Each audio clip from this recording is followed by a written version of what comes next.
The last 2 weeks have been such a whirlwind of emotions and confusion and then clarity. It's been a stressful 2 weeks.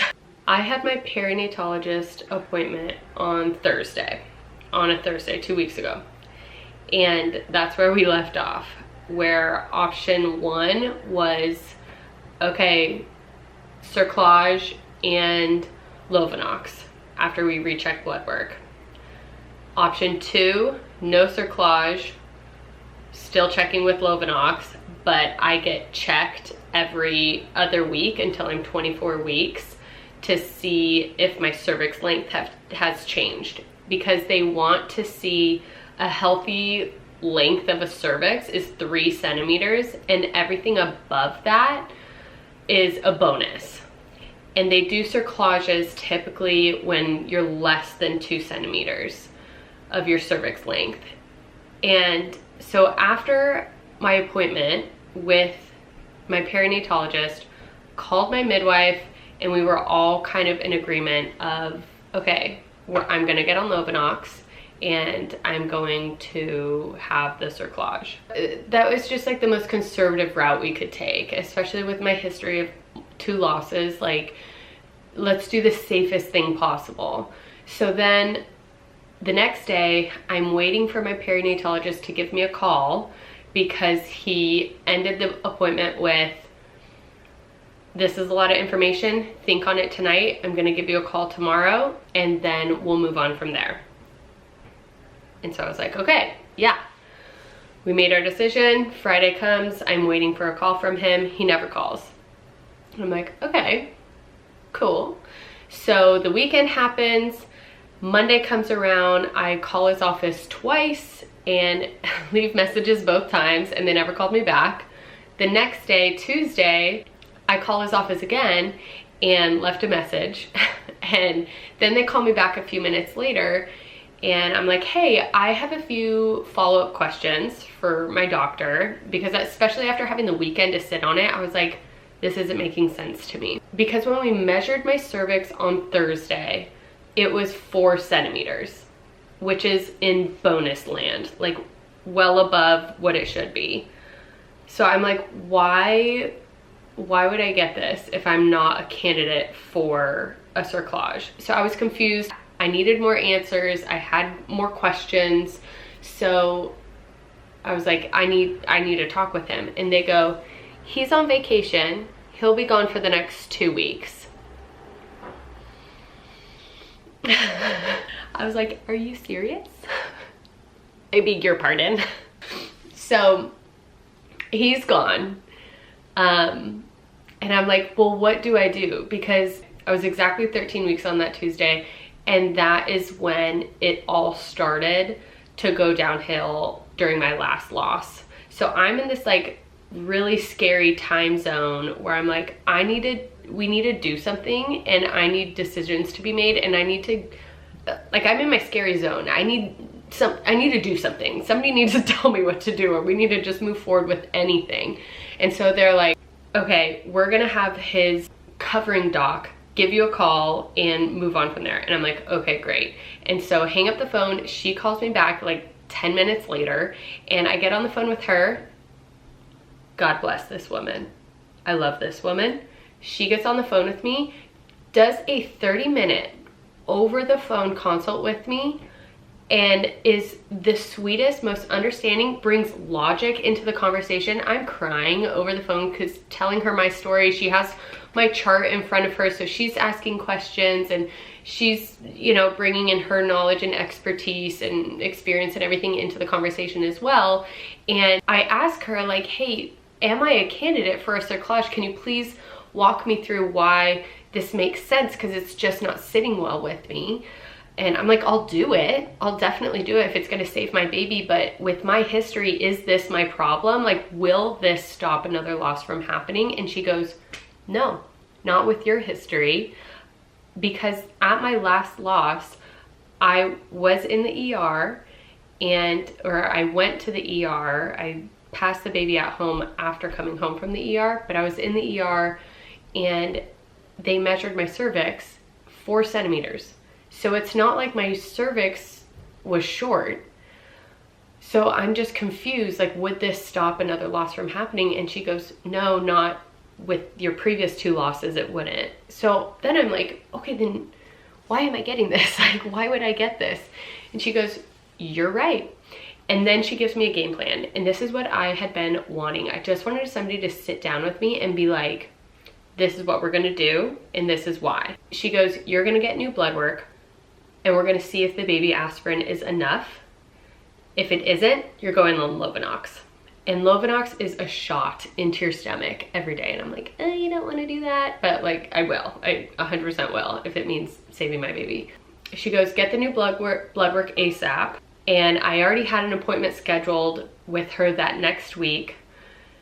And I just switched over to her immediately. She's my new doctor. And she was so sweet over the phone. So we have a plan. I'm gonna get new blood work, and I'm gonna get checked next week to measure my cervix as well. So we're like, okay, cool. Here's another layer to the story. I got a cold that I'm still recovering from. I got a cold over the weekend. And so I was literally home, like dead on the couch all week. I'm like snotty, I'm sore throat, I just feel nasty, you know, typical head cold. And so I tell her that, I'm like, I'm sick right now also. I'm like, can I still get blood work? And she goes, go to LabCorp, do your best, just get the blood work, being sick won't affect it. And I'm like, okay. So I made an appointment at LabCorp right away. I went the next day and got blood work, and then waited for my appointment and also to feel better for the following week. So that Friday, I wake up. It was the first day I was feeling a lot better, and I get out of bed and I go to the bathroom and I wipe blood. And that sent me into a complete and utter spiral. My mind instantly went to, this is it, I'm losing this baby, I'm done, like, it's game over. And I'm just sobbing. It was like the most terrifying thing in the world. And so obviously I tell Jacob right away, and I told him to still go to the office.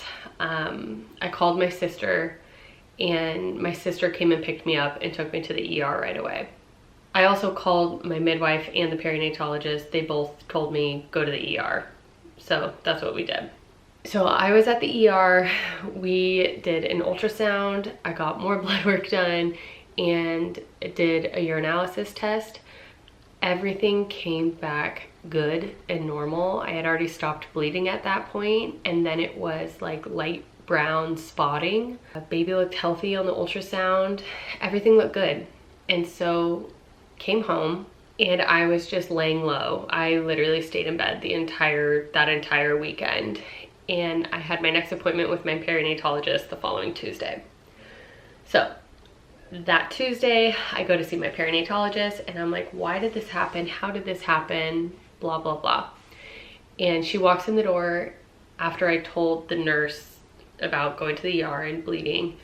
She walks in the door and she goes, for all people, for this to happen at this point in your pregnancy, I'm so sorry. And I'm like, yeah, because it was right in that time where I lost our last baby. It was so awful, like horrible timing. Anyway, as we talk further, I had been sick that week, and literally Wednesday, Thursday started coughing so aggressively, like so aggressively, and the coughing would trigger my gag reflex, and I would throw up or like dry heave because I was coughing so aggressively. I threw up 6 times on Thursday alone from coughing so hard. And so she explained it that your cervix is like your eyeball. If there's a lot of exertion, you can pop a blood vessel really easily, and when you're pregnant, your cervix is really, really sensitive. So she's like, I'm glad everything was fine, and the bleeding and the spotting had totally stopped at this point by Tuesday and back to normal. But it was essentially like popping a blood vessel in my cervix because of all the exertion. At that appointment, we measured my cervix. It was still 4 centimeters long, so that's staying good. And we got all my blood work results back from the following week, and they all looked great. She looks at it and she goes, you don't need Lovenox. The baby aspirin is enough, but I want you to double up on it. So I started doubling up on the baby aspirin, and I go in every 2 weeks until I'm 24 weeks to check my cervix length, and that's through a vaginal ultrasound. So now it's just resting and taking the aspirin and praying that I never bleed again for the rest of this pregnancy, because that was terrifying.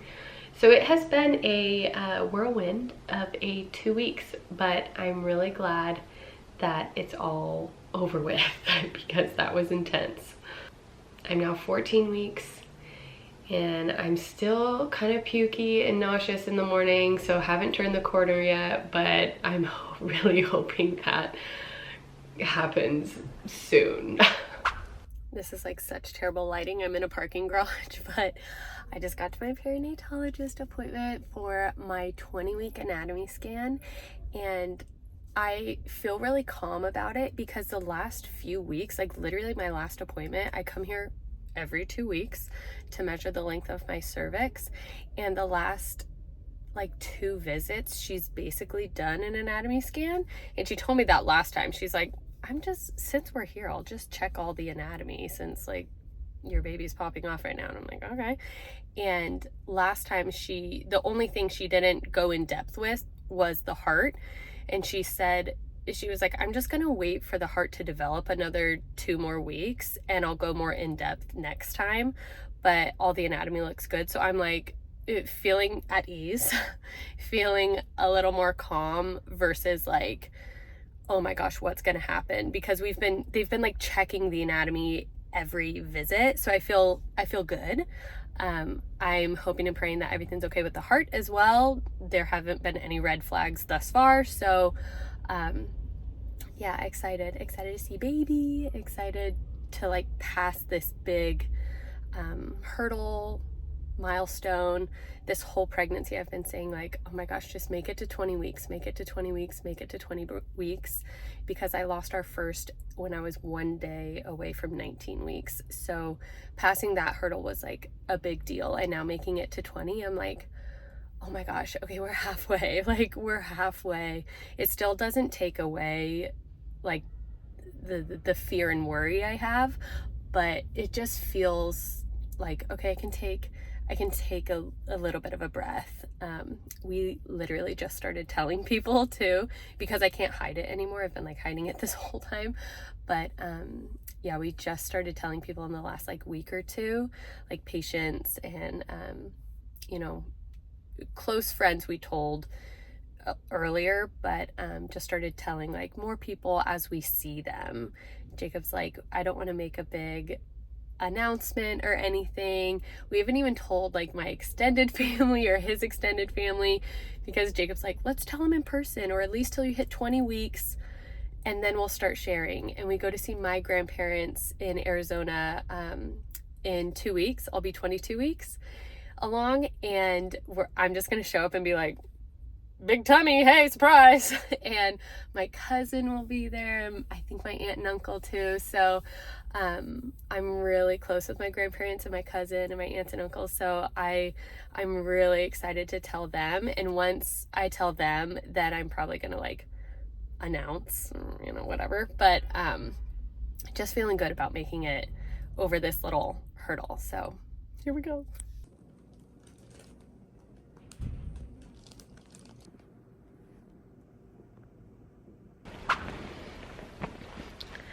I realized I never gave the update on the anatomy scan. This is like weeks later. I'm 25 weeks pregnant now. I'll give you a little bump date. The anatomy scan went great. There were no issues, no red flags. It went so well. Everything looks great. Baby looks healthy. Everything's looking good. And so that was wonderful. Now I'm still seeing my perinatologist. Well, I was still seeing my perinatologist every 2 weeks up until 24 weeks. So I'm thinking in my head, I'm like, okay, cool. So 20-week anatomy scan, everything looks great, awesome. I have like 2 more appointments with the perinatologist and then I'm done, right? So I have another appointment. I was 22 weeks and everything still looks great. Like everything's going smooth. Praise God. So then I had an appointment the following week because she was going out of town. So I was 23 weeks when I had my last appointment, and everything looked great again. At that appointment, she told me that everything looks great, baby looks healthy, growing right on time, a few days ahead of schedule even. And she says, and I quote, "If something were to happen by now, it would have." And I go, oh, okay, great. And 24 weeks is viability. That's one of the reasons why I was getting checked every 2 weeks up until 24 weeks. And second reason is they don't really do cerclages after 24 weeks. So that was the whole point of why I was getting checked, to keep measuring my cervix, and it's been long this whole time. They have like done everything they can for me. It was a great experience overall. I'm very happy to have had like a second pair of eyes and, you know, a high risk set of eyes on this pregnancy this whole time. But it was the end of an era and closed that chapter, which is good. I'm just thankful that I'm coming to the end of my second trimester and baby's looking nice and healthy. Everything's going well. I feel really good. And I'm just so excited for what the next few weeks are gonna look like with my baby shower and everything that comes with it. Like in the next few weeks, we're gonna be taking birthing classes, and I'm doing the blood glucose test, but I'm not doing the drink. I talked to my midwife about this, and I'm just curious for my own like knowledge of my body. I'm gonna do a finger prick for 2 weeks and like track my blood sugar for 2 weeks and, you know, how it responds. So I'm really excited about that and intrigued to see, ooh, what are you doing, body? Like, what's the vibe? I want the knowledge. We're going on a baby moon in the next few weeks, so the third trimester is also going to be very fun, and I hope I don't feel like an absolute whale, but we will see. I'll see you guys in the next video. Bye.